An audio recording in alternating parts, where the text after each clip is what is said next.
1200 करोड़ के पार धुरंधर फिल्म को अक्षय खन्ना की कमबैक नहीं मानते राकेश बेदी। राकेश बेदी ने अक्षय खन्ना की परफॉर्मेंस की तारीफ करते हुए कहा कि यह मौका जिंदगी में एक बार मिलता है। उन्होंने यह भी बताया कि अक्षय कभी इंडस्ट्री से बाहर नहीं हुए और उनकी फिल्में लगातार आती रही है। धुरंधर का सेकंड पार्ट 19 मार्च को रिलीज होगा, जिसमें और भी बड़े ट्विस्ट होंगे। फिल्म धुरंधर ने बॉक्स ऑफिस पर तबाही मचा रखी है। मूवी ने वर्ल्ड वाइड 1200 करोड़ से ज्यादा की कमाई कर ली। मूवी में हर किरदार ने उम्दा काम किया है। राकेश बेदी पाकिस्तानी नेता जलीम जमाली के रोल में इंटरटेनिंग लगे। फिल्म की सक्सेस से वे बेहतर खुश हैं। उन्होंने बताया कैसे दुनिया भर के लोग उन्हें फिल्म की सफलता को लेकर बधाई दे रहे हैं। खास तौर पर रहमान डकैत बने अक्षय खन्ना की सराहना कर रहे हैं। राकेश बेदी ने की अक्षय खन्ना की तारीफ। राकेश बेदी ने कहा कि अक्षय खन्ना को जो किरदार मिला उसमें उन्होंने जो परफॉर्म दी, ऐसा मौका लाइफ टाइम में सिर्फ एक बार ही मिलता है। हालांकि राकेश इस बात से सहमत नहीं है कि ये अक्षय खन्ना का कमबैक है। उनके मुताबिक एक्टर ने कभी शोबिज को छोड़ा नहीं था। वो हमेशा से इंडस्ट्री का अहम हिस्सा रहे हैं। उन्होंने बताया कि मूवी में अक्षय और उनके बीच कई सीन शूट हुए थे। ऑफ स्क्रीन उनके बीच काफी इंटरटेनमेंट वाले हुई थी। हिंदुस्तान टाइम्स संग बातचीत में अक्षय पर अचानक स्पॉटलाइट आने की बात पर राकेश बोले, अक्षय हमेशा से गेम में थे। वो इंडस्ट्री से कभी बाहर नहीं हुए थे। उनकी और हमारी फिल्में लगातार आती रहती है। कोई कम चले, कोई ज्यादा चले, लेकिन इसका मतलब ये नहीं कि वो इंडस्ट्री से बाहर हो गए।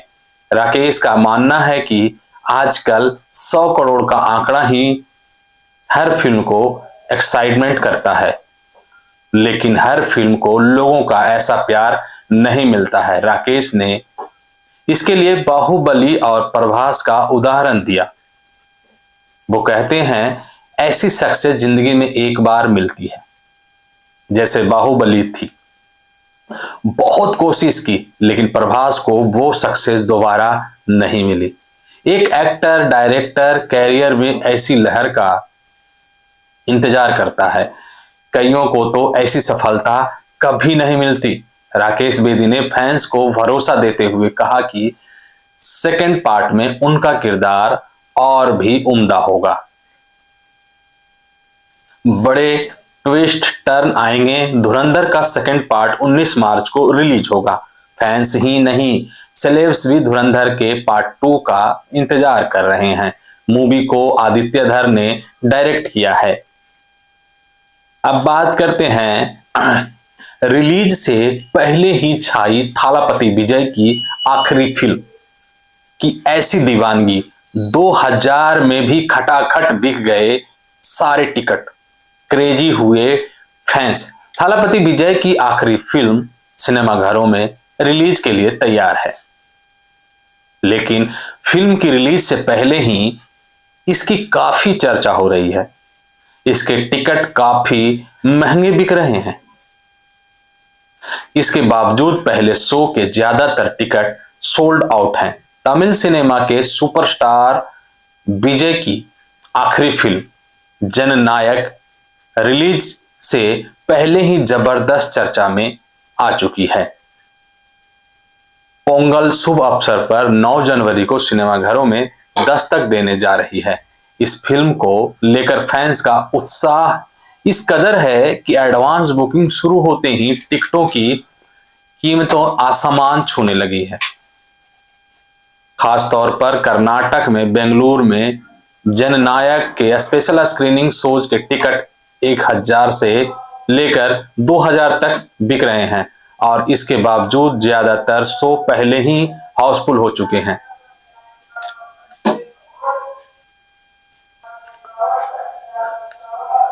धड़ाधड़ बिक गई टिकट। मुकुंद थिएटर में रिलीज डे पर सुबह 6:30 बजे के शो के टिकट 1800 और 2000 में उपलब्ध थे, जो बुक माई शो पर कुछ भी समय में पूरी तरह बिक गए।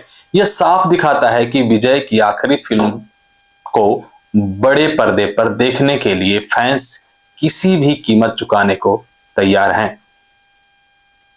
सिर्फ मुकुंद थिएटर ही नहीं, बल्कि Swagatham Shankar Nag, Shri Vinayak cinema hall, HRS layout, Gopalan grand mall, Shri Krishna, Binda RGB, वैभव और प्रसन्ना जैसे कई सिनेमा घरों में भी सुबह के शो पूरी तरह सोल्ड आउट हो चुके हैं। इन थिएटर में मॉर्निंग शो के टिकटों की कीमत 1000 से 1500 के बीच रखी, जबकि कुछ चुनिंदा जगहों पर न्यूनतम कीमत भी 800 तक देखी गई। वहीं 9:30 बजे से 10 बजे शुरू होने वाले शो अपेक्षाकृत सस्ते हैं, जिसकी कीमत 300 से 800 के बीच रखी गई है। एडवांस बुकिंग में खूब बिक रही है टिकट। दिलचस्प बात यह है कि जहां कर्नाटक में एडवांस बुकिंग का माहौल गर्म है, वहीं चेन्नई, हैदराबाद, मुंबई और दिल्ली जैसे बड़े शहरों में अभी तक टिकट बिक्री शुरू नहीं हुई है। केरल के कोच्चि में स्थित थोड़ी अलग है, जहां सबसे महंगे टिकट की कीमत 350 तक है। तमिलनाडु में बुकिंग शुरू न होने की वजह तकनीकी बताई जा रही है। ट्रेड वेबसाइट सैकलिन के मुताबिक फिल्म के मेकर्स अभी भी CBFC से सेंटर सर्टिफिकेट का इंतजार कर रहे हैं।